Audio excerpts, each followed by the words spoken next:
Have you had your run analyzed?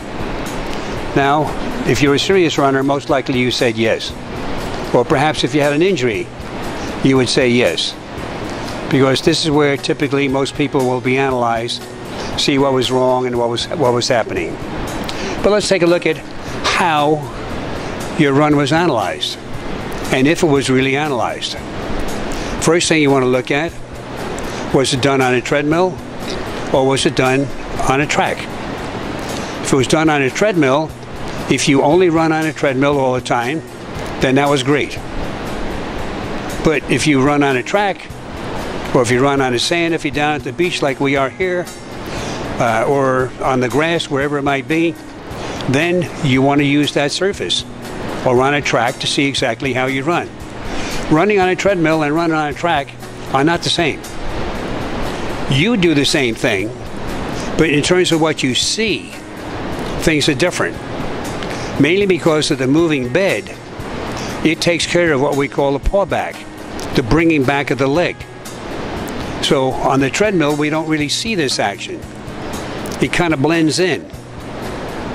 So if you don't hear the person who's analyzing you talking about paw back and whether he sees this or not, then I would question a little bit about how effective that analysis was. But the key point here is when you're going to be analyzed, to be able to look at it frame by frame. You can't see what's going on by looking at it in real time. In other words, you don't just play the video back and watch yourself and look at it as I see many runners do. Oh yeah, look how smooth I am. I'm moving right along. Everything feels good. And, well, that's not an analyzation. Analyzation, you have to stop. Look at it frame by frame. What is changing from one frame to the next frame? Exactly how did your foot land? Now, I've been analyzing runners for well over 30 years, if not more. But as a serious endeavor, more than 30 years. And we've used stop action all the time. And even when I work with runners without the camera, I look at them and I have a pretty good eye where I can tell whether they land on their heel or not.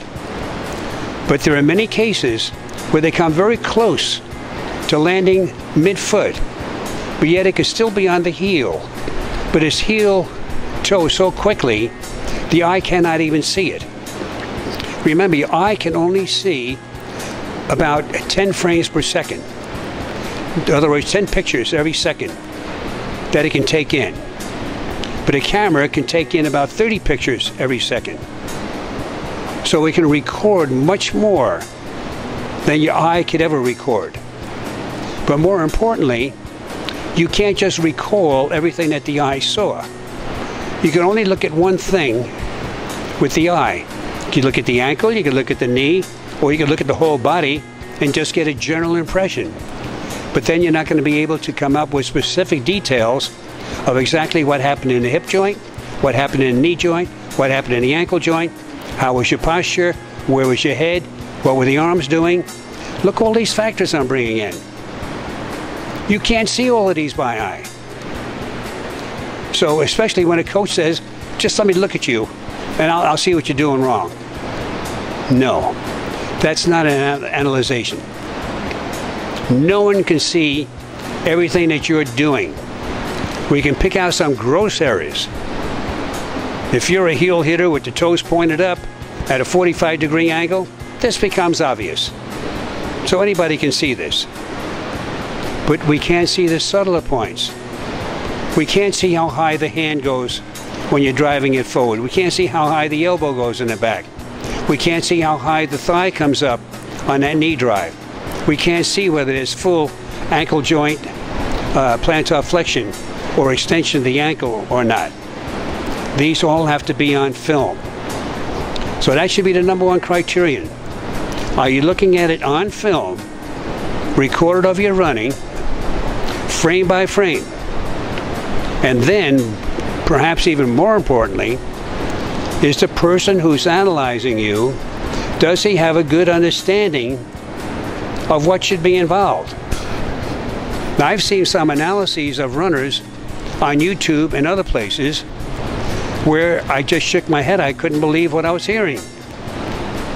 Some of them are advocating the heel hit. This is what you should do. Or this is how you correct it. There were things that were completely wrong. Now, when I say wrong, I mean things that we know, definitely know for science. So it's not like I'm trying to say someone else is wrong and I'm right. No, I'm dealing with facts here, not opinions. So these things can be backed up with scientific facts and information. So the person should have a good understanding and understand these facts and information, and then be able to explain it all to you. If there's no explanation, most likely the person doesn't understand. Just don't take anybody's word for it. This is how it should be done. This is what you should do. Change this to this, change that to that. That's very nicely said, but hard to do. Understand why. If you don't have the why for it, don't change it. So these are the criteria you want to look for. If you're getting a true analysis, make sure it's on a surface that you run on. Make sure it's done by film, and you look at the film frame by frame. Don't rely on the eye. And then make sure the person has a good understanding of what's involved in running. Ask them sometimes, hey, have you read Explosive Running? Now, I mentioned this book a few times, mainly because it's the only book that I know of in the United States.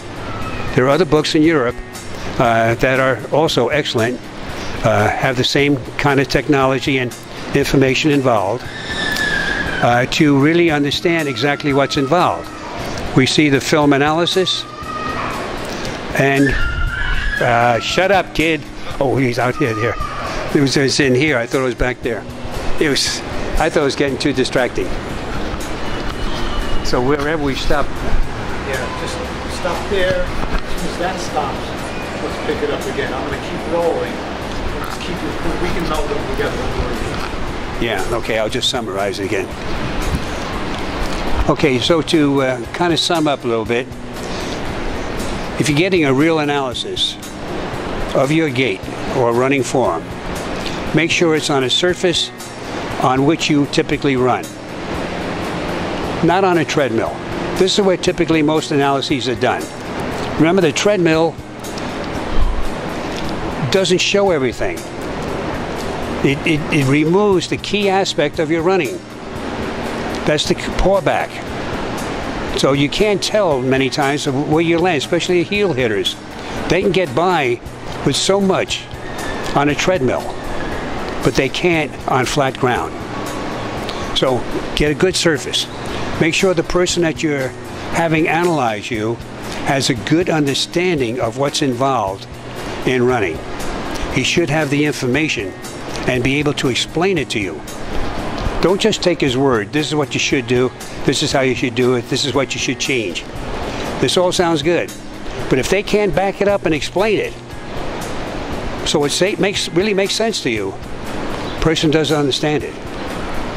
And you might even want to ask him, did he read Explosive Running? This book is the only one in the United States. There are other books in Europe that are similar in terms of the technology information presented that you'll find, but here's the book that has all the information on what constitutes effective running technique and how it could be changed, and also what you can do to make the changes. So check this, find out if he has the information. Then in addition to that,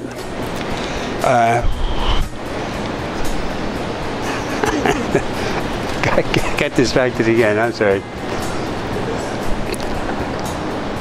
Let me think, what was the last point I made?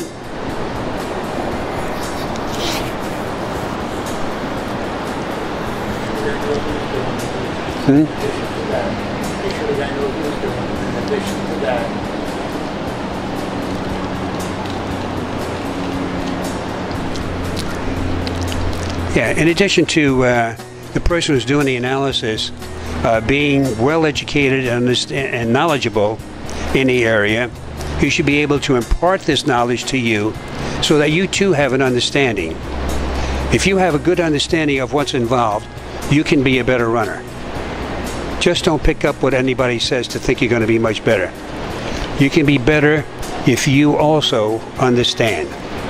This is what makes the better athlete, or the better runner in your case. So get a good analysis. It'll help you greatly, but make sure that the analysis is really an analysis, not just somebody telling you something to do. This is where you can really see great improvement.